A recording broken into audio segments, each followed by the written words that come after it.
Good morning, everyone. Dr. Christine Smith. I have a really cool guest for you this morning, Dr. Emily Kiberd, and she is a specialist in Hashimoto's, and that is basically an autoimmune thyroid condition for those of you that don't know. But yeah, so Dr. Emily and I know each other through a variety of different intermingled networks. Hello there. How are What's you? up, lady? Excellent. I'm so glad you're here. Thank you so much for taking the time to do this. And yeah, I love teaching people about the physiology, especially around the immune system, so that they can start to have an understanding of how their bodies work and what things to look out for and how to listen to their body in a way. And I know you specialize a lot in exercise and how to do that in a sustainable way with autoimmune. So I'd love if you just introduce yourself to everybody a little bit and yeah, we'll kind of get rolling. Yeah. Well, last time I saw you, we were having gluten-free Mexican food. That's right. So fun. So I've been a chiropractor since 2007, and I was diagnosed with Hashimoto's in 2016 after the birth of my son, my firstborn, and kind of all the symptoms at the time. I didn't know were Hashimoto's. I didn't even know what Hashimoto's was.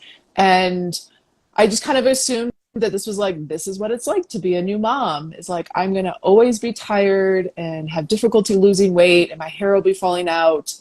And I'll be able to start my sentence, but I won't know how to finish it. Like, that's just like my new norm. And 18 months postpartum, I'm like, this cannot be how life goes on. This is like the worst. So started to look for, went through conventional medicine. I went through 5 doctors actually, and then found my current functional medicine doc.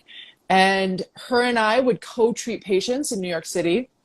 She would do the functional medicine, and she's like, listen, they have super low muscle mass. They have joint pain, muscle aches. They need your help in rehab and strength.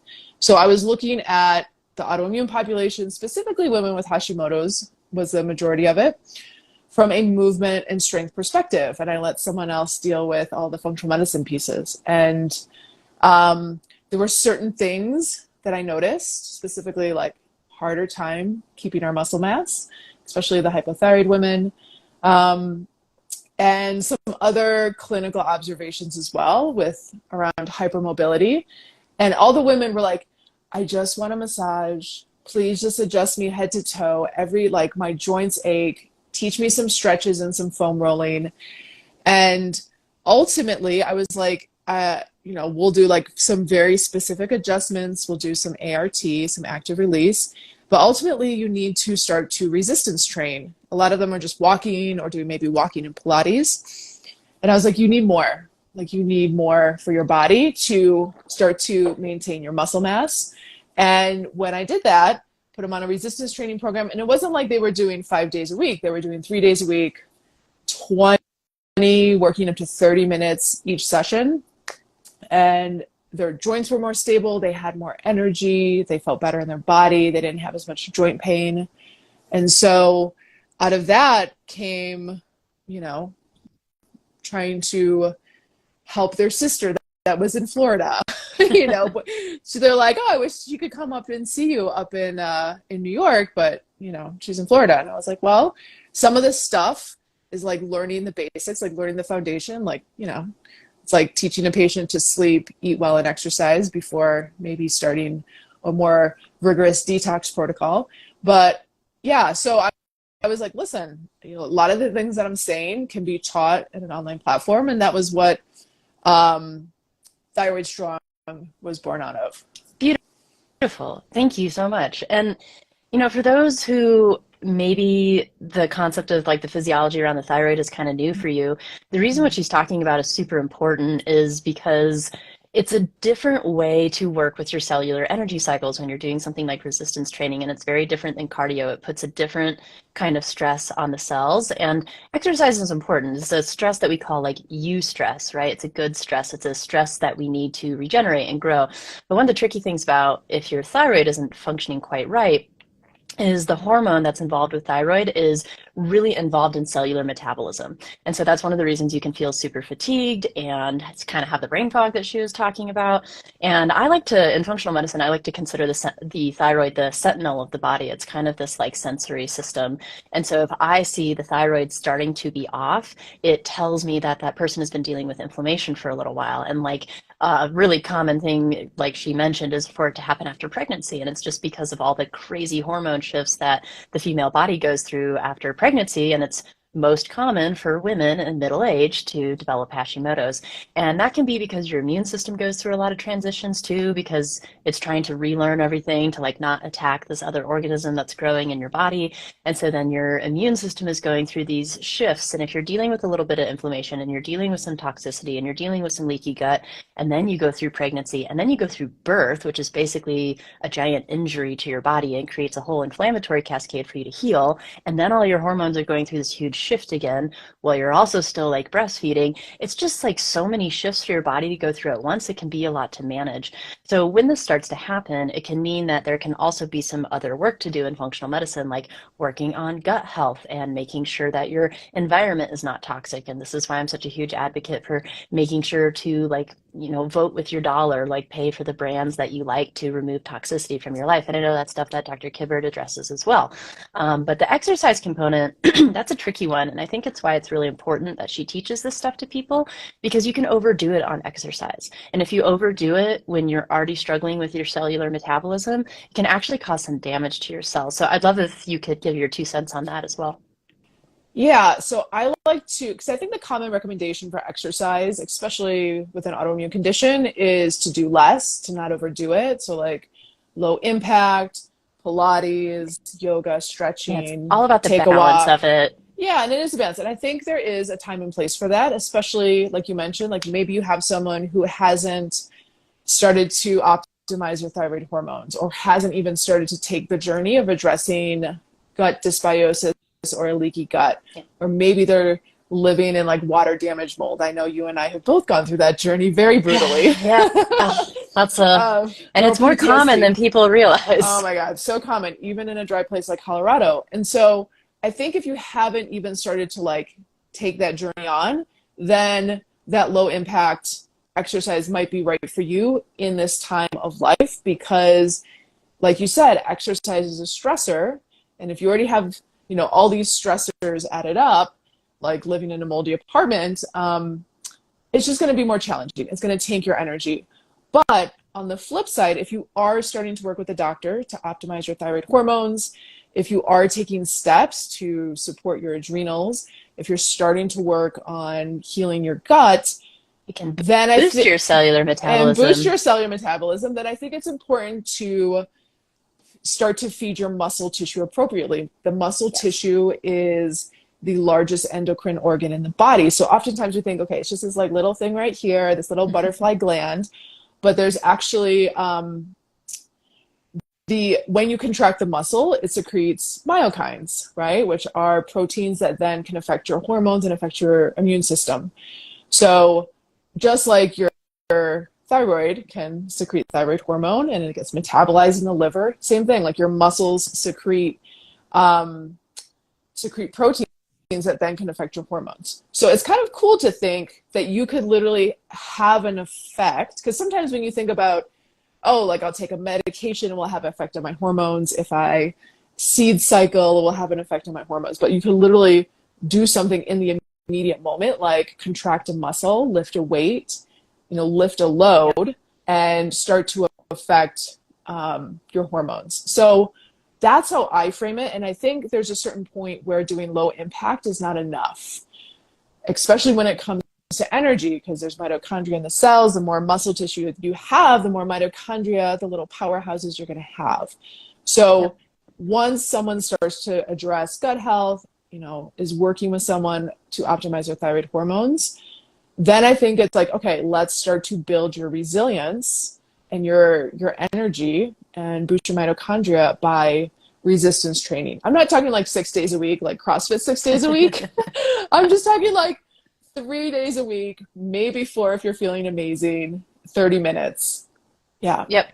And you can, like, the resistance training stuff is so cool because you get so many extra benefits out of it too. Like, it helps with bone density. So if you're also in middle age and you're struggling with like osteopenia, it's probably the most important thing you can do is resistance training to make sure to maintain that. So it's all about like doing it in this balance that she's talking about. And that's why I do these talks and why I help people understand physiology so that you can check in with yourself and figure out where your body is at in this process and be like, ooh, like, am I ready for that? So if you do some resistance training and it just like completely tanks you for the next couple days, then maybe you ease into that a little bit more. But this is exactly why she teaches the stuff that she teaches, is to help people move through that process in a way that's totally sustainable. And this is why I teach what I teach, right? Is like teaching people how to listen to their body and how to figure out like, oh, I did just eat something that inflamed me the other day. Maybe I should wait until next week to eat that thing again. And then I should be a little bit gentler with myself today because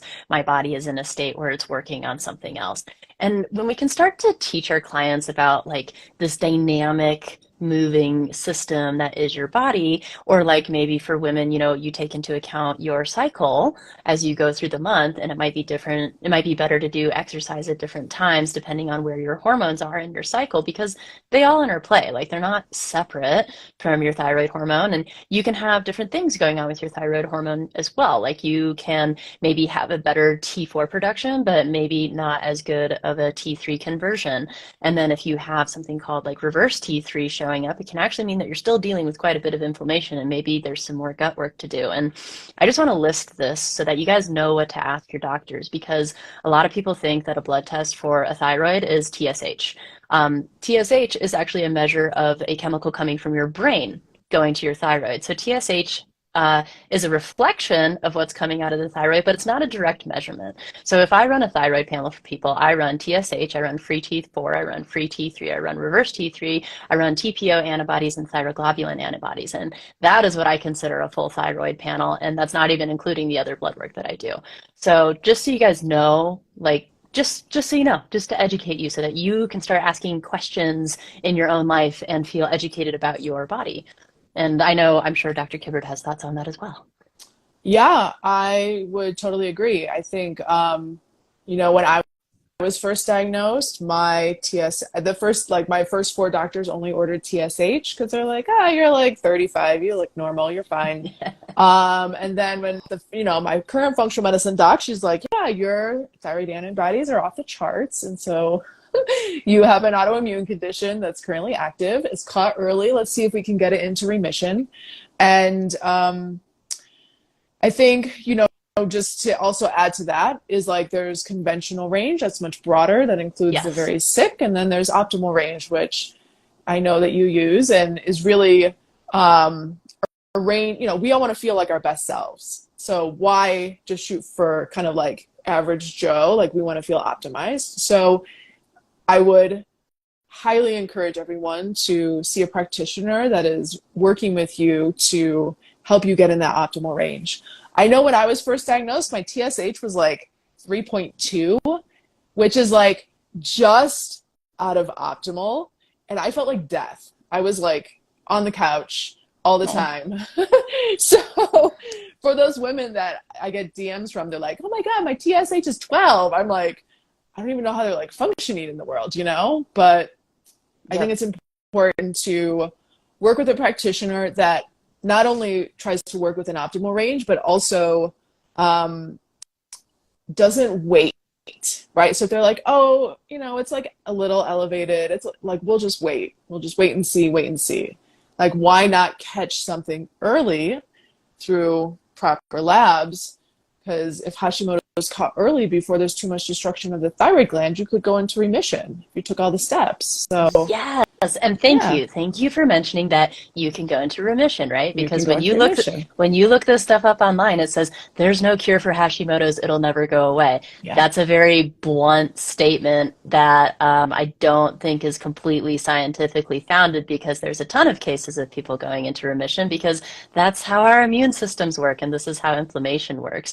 And this is where where I think it's really important to educate people, because one of the reasons that we kind of end up in an autoimmune state is basically just our body is dealing with so much that it gets kind of confused. And when your thyroid is stressed and inflamed, it starts to have a little bit of damage, and then your immune system goes over and tries to help clean up the damage, but then kind of gets confused in the process of doing that and maybe tags some of the wrong things. And then all of a sudden you start attacking your own cells by accident. And that's how we kind of develop this. But if your immune system is on overdrive, because let's say you have really bad leaky gut or you had an infection a while ago, and your gut is where your immune system goes to get trained on how to operate, and now it's getting trained to operate in a really inflammatory way, it becomes harder and harder to downregulate the immune system while your gut is in a bad state. And this is why like it's not separate when you're working on things like thyroid health or hormone health, is because it's tied to the inflammatory processes. So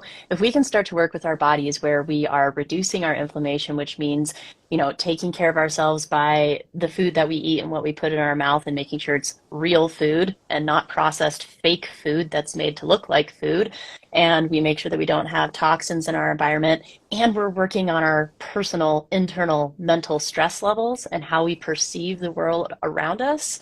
Because yes, anxiety and all of that actually sends us into an inflammatory state. And that's one of the tough parts about operating in our world, and why I'm such an advocate for mindfulness, is it's basically retraining your immune system from the mental side. So like the classic philosophical approach in the chiropractic philosophy, which is, you know, really quite broad, and it's just about helping the nervous system and the body find balance, is thoughts, traumas, toxins. Those are the things that you need to address for your health. And I actually had a question pop up here. I'm going to click it so that you can see it too.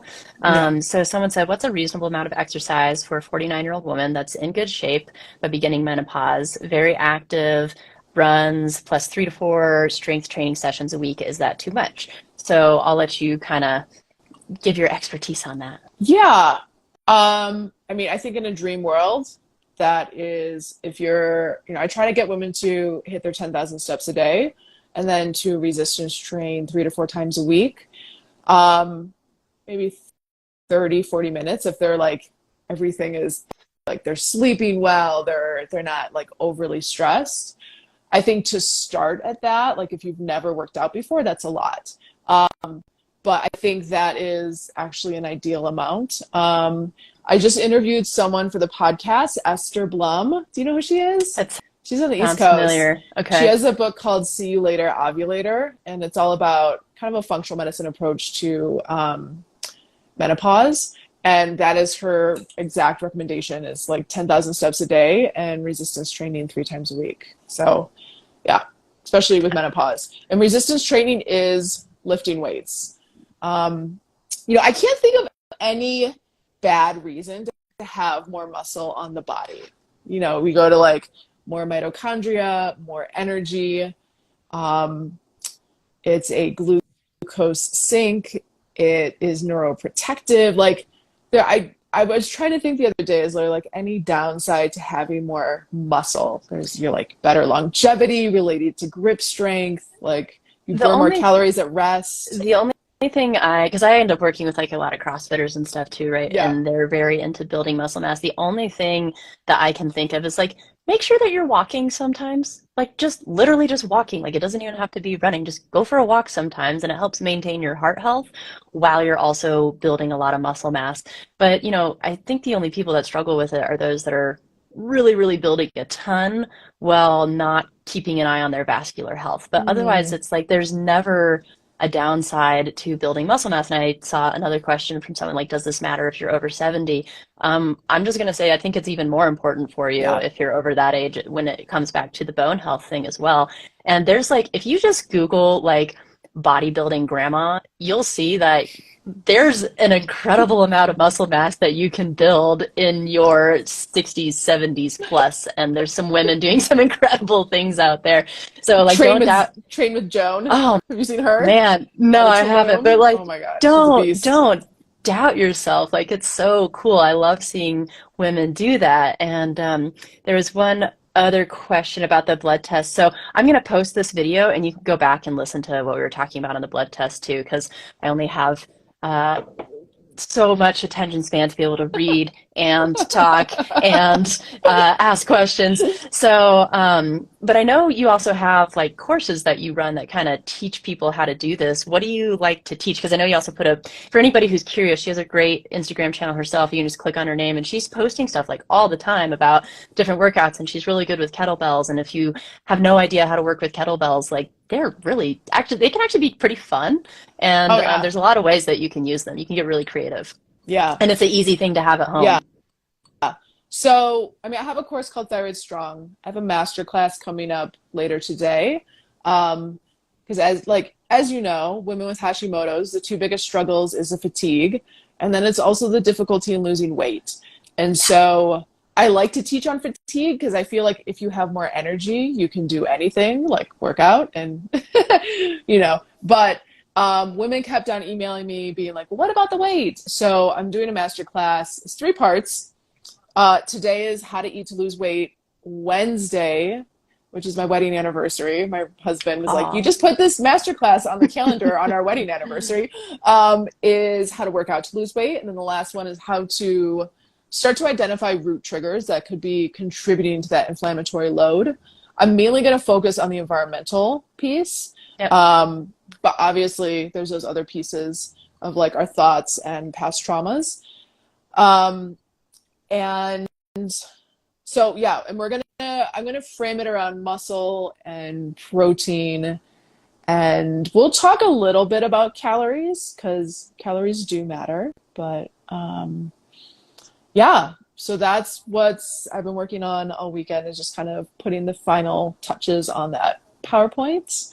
Perfect. And a lot of it comes from the work of like Dr. Gabrielle Lyon, who's my functional medicine doc, and then also kind of like the protein people out there, like Stu Phillips and Donald Lehman, who are kind of like the guys who do all the research, but they don't have a platform. Like they're not like going on Instagram, right? But they're the ones doing all the research for us to better understand what's going on in the body. And it's at 4 p.m. Mountain, 6 p.m. Eastern. Yeah. Perfect. Yeah, I just saw someone ask about time, and then someone else said they're diagnosed with Graves, which, so let me just continue on like the physiology Yeah. education, right? So Hashimoto's is when your immune system is accidentally attacking some of the thyroid cells. Your thyroid hormone can sometimes go up in the beginning, and then it can kind of crash because it's basically like leaking out of the cells. It increases in the blood, and then the cells are damaged, so they can't produce it as much, so then it goes down. Graves is like a different version of it where your body basically accidentally produces an antibody that looks like basically like a thyroid stimulating hormone, and it lands on the thyroid, and then it stimulates the thyroid to produce too much thyroid hormone, and then you can like it struggle with opposite issues, but you can also deal with fatigue because you can't sleep and things like that. And but then they put it went into remission, even though a doctor told me that would never happen. And Mm. this is like the funny thing about that's coming out with like functional medicine and integrative medicine is it's a totally different perspective on how we study the body. So instead of just being like, this is a thing that's happened and there's no way to reverse it, we say, well, we actually don't know because there's a lot of stuff that we don't understand about the body, and there's people that do it all the time, and everybody experiences different things. And in functional and integrative medicine, it's basically like, well, if we get the body balanced, it was designed to heal itself. So most of the time, if we get everything in the right place, it can do that.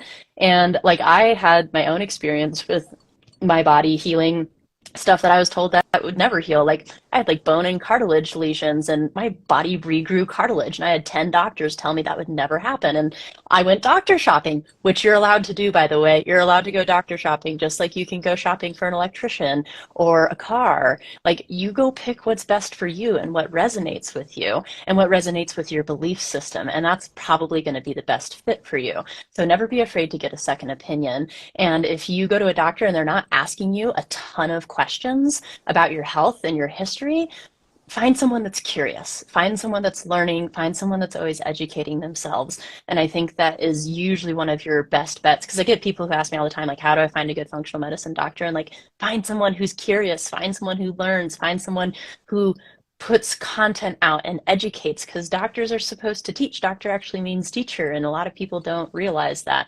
So, like, don't be afraid to ask questions and don't be afraid to explore and see what's out there. And then the other component that I really like teaching people about that I think is really skipped over in healthcare these days is mindset and working with your brain, especially when your brain is in a place where you're really fatigued, because you can get in these funky slumps where you're fatigued and therefore you're not thinking as well and therefore you're not able to logic through things as well, and then you actually get more anxiety and then it causes stress and you get caught in this like ugly little cycle.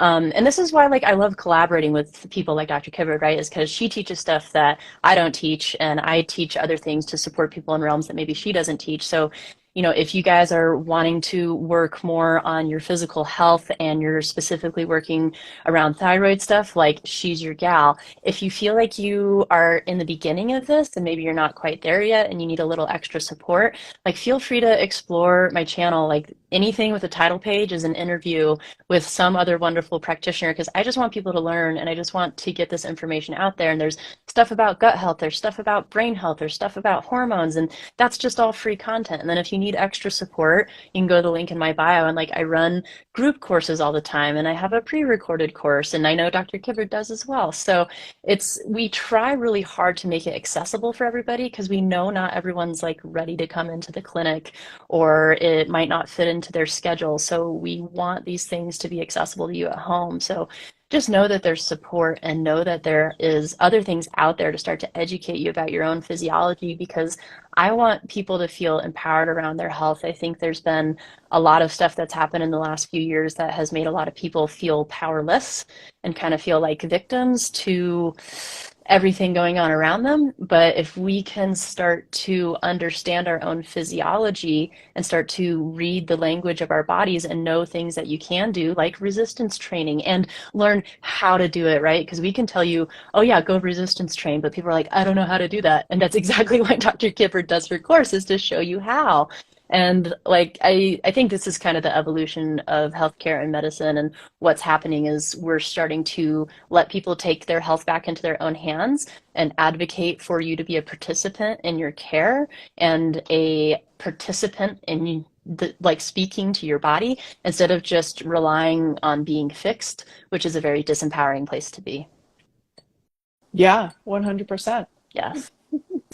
Anyway, sorry, there's my soapbox. That's all good.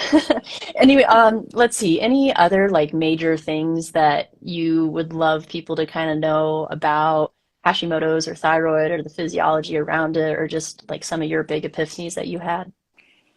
Um, I think one of the things, and this relates to more like fatigue, but also weight loss, is I think the current dietary recommendations for protein are too low. And I agree. I shoot for 1 gram per pound of ideal body weight, minimum 30 grams per meal to stimulate muscle protein synthesis. And I've recommended that, like, no one's even like touched a kettlebell yet. All they did is like up their protein, and they're like, these women with Hashimoto's are like, I have so much energy. Can't build Yeah. muscle if you don't have the building blocks. And so we're going to talk a lot about protein later today. But one of the things that comes with protein is like it's nutrient dense. Has a higher thermogenic effect, so it takes more energy to digest compared to fat or a carb. So a lot of women will get constipated and they're like, well, I'm already constipated with Hashimoto's. So we'll talk about how to either supplement or things you could do before you eat or after you eat and at nighttime to help with digestion of protein. Because it's great to up your protein intake, but then if you're super constipated, it kind of sucks. So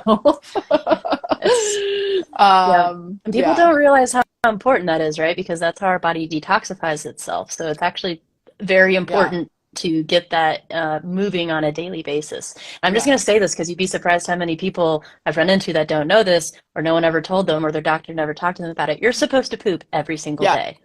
Yes. Every day. Yeah. Yep. Yeah. Especially if you have any sort of like estrogen dominant signs, especially like the menopause ladies that are holding more weight around their hips or their tummy. Yeah, you gotta poop. Yeah. Yep. Beautiful. So, And yeah. then someone else had one other question that popped up. Can you have constant irregular heartbeat from poor thyroid function without blood work being way off? I'll let you touch on that a little bit. I'm going to let you touch on that. You're way better with blood work than I am. Sure. Yes. So you like, I saw this. Oh, it's great. It's going around Instagram. I'll try to post it on my story after this. And like, I know so many amazing doctors and MDs and DOs and NPs and you name it, who are like so good at blood work and so good at doing this work. So like I speak to those, but there's this really funny meme going around of this security guard basically like standing, letting people into a stadium and just like going like this and like not even touching the Oh, yeah. person, waving them through. Yeah, And it's like what your doctor does for a physical check when your blood work looks fine. And like, oh, yeah. I run into this all the time.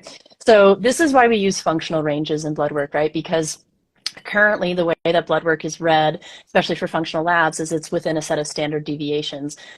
That's basically a sciencey statistical term for our blood work ranges are based on the average person. Now, I don't know about you, but I don't consider the average person all that healthy, so I don't want my blood work ranges based on the average person. So, as she mentioned earlier, in functional Yeah. medicine, we use our blood ranges based on optimal ranges. So, Yeah. basically, like optimal performance ranges. And so, that's just something to consider when you're just looking at average blood work, is like that range is based on the average population. Yeah. So, you can totally have blood work that's within range, but you can be dealing with some weird symptoms. And that's basically exactly what I teach in like the courses and the group programs that I do. And it's also why like we run group programs is it gets super lonely trying to do this stuff by yourself all the time. And like I think humans are meant to heal in community. So like like group programs is one of my favorite ways to work with people because then someone else is like, "Oh, I dealt with this. I dealt with this." And then you realize that there's seven other people sitting in front of you who are also dealing with the same thing and that you're not that abnormal. But yeah, for the heart rate thing, that can involve a lot of things. So it can be different than just your thyroid. So that is Yeah. something where I would take like a really deep history on someone, and that's one of the keys of functional and integrative medicine is learning how to take a real history. Like if you come and see me, my intake paperwork is gonna take you about 30 minutes. Sorry, not sorry. Like there's a reason that I do that. And it lets me really look at like everything that may be leading up to that and where that might be coming from. And that also has to do with like Yeah. nervous system regulation and vascular health and a whole bunch of other stuff. So I can't answer that question directly just off of that piece of information, but just know that there's a lot of different pieces. It can even be tied to the environmental health thing that we were talking about, like mold and environmental toxins can totally make you have like Oh, yeah. irregular Yeah. vascular symptoms. So, yep, and then someone said like an adjustment in the thoracic region can totally affect heart range. Yeah, so that's one of the things I think people misunderstand about chiropractic is like they think of it as just like a like oh yeah, like I hurt my shoulder, like I'm just gonna crack this thing and that's it. Well, no, chiropractic, the entire purpose of it is actually balancing your nervous system so that your body's energetic electrical life force can flow through your cells better. Like that's the whole point of it. And when you're working on the spine, it is basically this neurological delivery system to your organs. And so that is why a chiropractic adjustment can actually affect organ function, is it basically fixes and optimizes the communication between the brain and the body. So chiropractic is actually highly neurologically focused and that's its purpose, that's its role. So body work can do a whole bunch of stuff, but health is very rarely from one thing. Like a health issue is very rarely one cause, which is, and that's what functional medicine does, is it looks at all of the causes. I actually just put up a reel the other day talking about like what I was looking for in somebody with neurological tics. And we Mm. look at things in a really complex way. And it's also like looking for the nuances. So when your blood work comes back fine, that's when I run like a micronutrient panel. And that person with neurological tics, even though they're taking a multivitamin with tons of B vitamins, their B vitamins were tanked. And so like they're not absorbing their B vitamins. So now we have to figure out why that's happening. And that probably has to do with a gut thing. And it may have to do with an autoimmune reaction to some of the cells in their stomach that produce something called intrinsic factor, which is a chemical that allows you to absorb your B vitamins in the first place. So if you have like weird things going on where you're like, I'm doing all the right things, I'm eating all the right things, there's usually something somewhere in your life that is affecting that. Like even in my own life, I've had a realization recently where like I did all the right things, but I was still really fatigued. And then I realized that my one Achilles heel that I was doing was watching TV at night before I went to bed and not getting good sleep. And when I started to cut that out of my life, my sleep changed drastically, and all of a sudden Mm. my fatigue really got a lot better. And that's like, I'm a practitioner, right? I know all the things I'm supposed to do. I'm still a human. I still make mistakes, but it's like teaching people how to track these things in their life and teaching them how to be like, I did do this thing differently the other night and I did feel crummy the next day. Maybe I should not do that every single day of the week and see if I feel better. So it's like you start to almost gamify your life and your health, and you start to kind of see how you can make yourself feel better, and you start to tie it to different things. And this is where journaling can be really helpful. And then, if you start doing more exercise and you start getting more energy, that's a sign, like Dr. Kibber was talking about, that like your body is ready for that. It's ready for more resistance training, and it's actually going to help you build your mitochondria, which are like the energy powerhouses of your cells and all that kind of stuff. So, yeah, anyway, that's yet another soapbox, sorry. But do you have any like other thoughts that you'd want people to know, or any kind of last things, or where they could find you if they want to work with you? Yeah, I think sometimes we like to go down rabbit holes if we're, because being diagnosed with an autoimmune condition can be really overwhelming. And I Yes. think, going back to your idea of like, you noticed that you were watching TV and when you stop doing that, you change your sleep. So I think getting the big three dialed in Yeah. first. So like your sleep, how you're eating, and your exercise, how you're moving your body. Then like if you're fatigued or if you have difficulty losing, like you can't lose weight if you don't sleep, right? So if you're struggling with fatigue or weight gain related to an autoimmune condition, like get your big dial movers, you know, dialed in properly. So And like will your you just sleep, list those for people again? sure, like how you're sleeping, the quality and the quantity, how you're eating, and then how you're working out or how you're moving your body. And once you do that, go down those rabbit holes. Like I see in these Facebook groups, they're like, my low dose naltrexone prescription is this much. And it's like, okay, but like, are you sleeping? Like, are you doing all the like big things first, the big three? Then go down the rabbit hole of like, okay, like move out a mold, diagnose a parasite, whatever's maybe environmental load it will be. Um, Versus I feel like sometimes people start with those things, but they don't have like the basics, the foundation set. And when you do that, so for example, like as you know, like doing a mold detox protocol can be brutal. It can Intense. be really intense. You can feel like death. And And you then got to imagine, do it in the right order. yeah. But like if you're not sleeping, if you're not pooping, if you're not, eating well and moving and sweating, that detox protocol is going to be even more brutal than it probably already is. So whatever, like get the foundation right, um, and then start to address other things that could be adding inflammatory load. And Um, I yeah, think what she just said is like super important, like sweating. yeah, People forget how important it is to sweat, and this goes with the movement and resistance training, right? Because when you sweat, you detox. And so like if I'm working with someone with environmental exposure, sometimes if we just get the big three right, like she was just talking about, we get your gut balanced with the food, we get you sweating and detoxing with movement. We also make sure that you're pooping, which is another form of detox, and then we get you sleeping so your body can actually cleanse itself. Sometimes that's yeah, enough. Like, and that's why like I love giving people education, is because there's so much you can do at home by yourself just by starting to regulate those things. yeah, 100%. So yeah, so the masterclass starts tonight. I dropped a link in a couple times if anyone wants to join. It's free. I literally had someone email me like, it's free. And I was like, it's free. Um, and every single person who joins, I ask them to just share like their number one struggle with weight loss. So I think so far, when I checked this morning, like 530-ish women have signed up. So obviously it's like, it's a topic people want to know more information about.